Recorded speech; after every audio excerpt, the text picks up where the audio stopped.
Robin DiAngelo, thank you so much for giving us your time. Reading your book, and as a person of colour myself, I was once again reminded of how race is such a factor in our lives and how it poses questions that people who are white don't have to face. Why is that? Well, white people don't have to be aware. There are no consequences to our lack of awareness. In fact, there are benefits. It allows us to see ourselves as unique individuals, outside of, the forces of socialization. At the same time, it allows us to position ourselves as just universal humans speaking from no particular perspective, and ultimately allows us to maintain our advantages and our privileges within a society that's inequitable across race. What you're saying then does raise the question, why would those who are privileged, why would those who have power feel fragile? Well, we are never really held accountable for the impact of our systems or structures. I've never really had to build my capacity to bear the discomfort, of being challenged across race. I'm assuming it's very similar in the Australian context. We live deeply segregated lives. And I think in a lot of ways being white is never really having to bear witness to the pain of racism on people of color and never being held accountable for the pain that I inadvertently cause people of color. So we kind of move through the world through this very insular, very comfortable racial kind of atmosphere in which we come to feel entitled to that comfort and that advantage. And so we don't respond well when any of that is challenged. It's as if it throws us off our racial equilibrium and we lash back in order to regain what we think is rightfully ours, right? That something must be wrong if you made me uncomfortable. When you come to write a book like this, are you aware of your own sense of privilege? You say in the book that white people often have many opinions about race and that those opinions are usually wrong. How did you unpack that yourself? Really, it happened when I began to work side by side with people of color.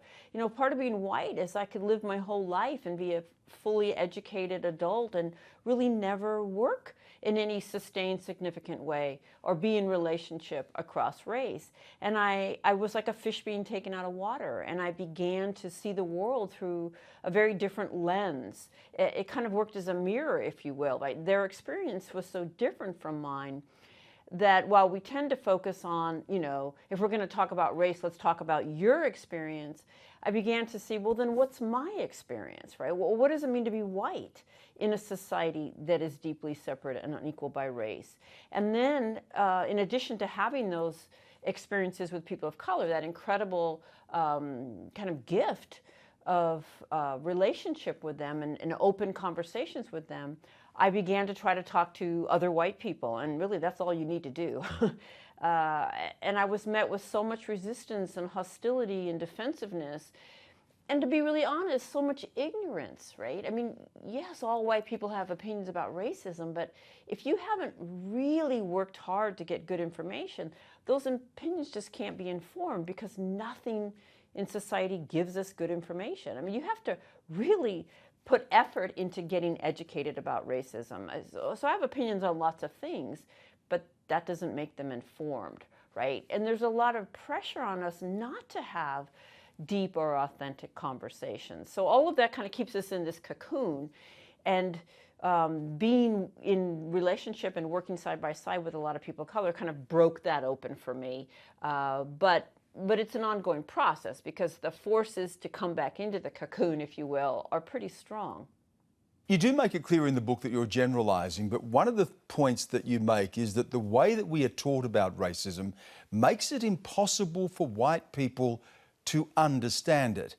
Is that really the case? Because in history, some of the greatest anti-racist advocates, some of the great champions against racism, some of the great emancipationists against slavery were white people. Well, I don't think you can avoid the messages of white supremacy. They circulate relentlessly around us. I think these were were more critical thinkers who probably had relationships in their lives. I mean, the fact that they risked their lives should tell you the resistance they were up against. I'm not saying that no white person does or could understand this. What I'm saying is the vast majority do not, and are pretty defensive about that reality, and that we need to begin to think more critically and be willing to build the capacity for pretty uncomfortable examination and a process. If I didn't think white people could be incredibly important advocates, I couldn't do what I do. But all too often we fail at that, and very little pushes us to kind of get back up and keep going. There's something that you say in the book, and I really want to drill down on, and you say it, I believe that white progressives cause the most damage to people of colour. The most damage? Really? More than the racists of the Jim Crow era of the United States? More than those who'd carried out lynchings in the United States? More than those of the alt-right that we're seeing in America now, the marches in Charlottesville and elsewhere, that it is white progressives who cause the most damage? Well, keep in mind that I said daily damage, right? So all of the people that you named, I mean, those are extremes. It does not mean that they don't kind of create an atmosphere of terror for people of color. But odds are in your daily life, you're not going to run into an alt-right white nationalist who would be marching, in the streets. You're going to be dealing with people like me. And so I think the reason people like me can be so difficult in a daily way is because we're so sure that we're not the problem. We're so sure that really we're good to go. And so we're not going to get racism on the table. I mean, our institutions are still reproducing racial inequality, regardless of how progressive I think I am. But if I think that, it's not me, I'm good to go, I'm going to put my energy in just making sure you know that I'm good to go, right? I'm going to tell you all my evidence for why, I'm free of racism. And so I'm trying to push against that arrogance and that certitude, right? And try to look at the kind of more daily, subtle things that create an atmosphere that so often can be so hostile and that can cause people of color to go home from work, every day feeling frustrated and feeling like, well, it's better to endure these slights than try to speak back against them.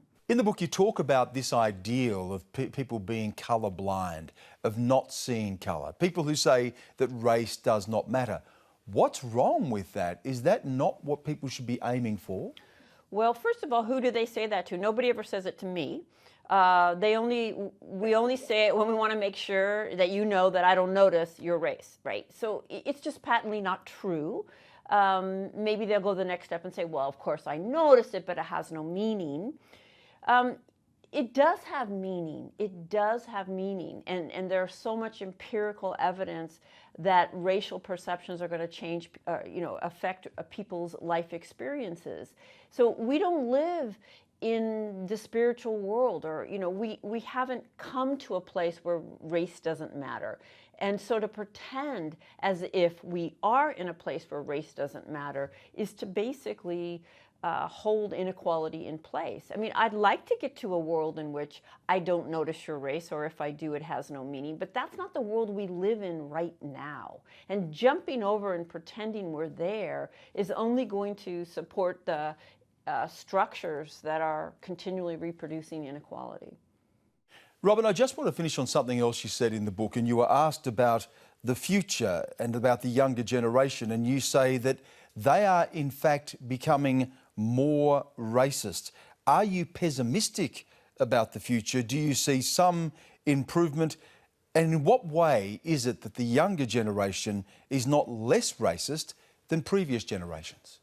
What we're seeing is a generation that was raised with this kind of colorblind ideology, and they are completely ill-equipped to grapple with the meaning of race in their lives. So I've had the opportunity lately to work with a lot of tech companies and very, very young people. I think the average age is under 30.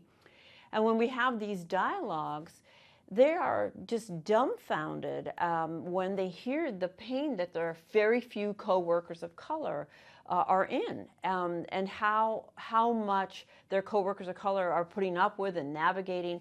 They have no idea, but their having no idea is not benign, right? Their obliviousness is creating an atmosphere that is taking a really, really high toll on the few people that are there in their workplace.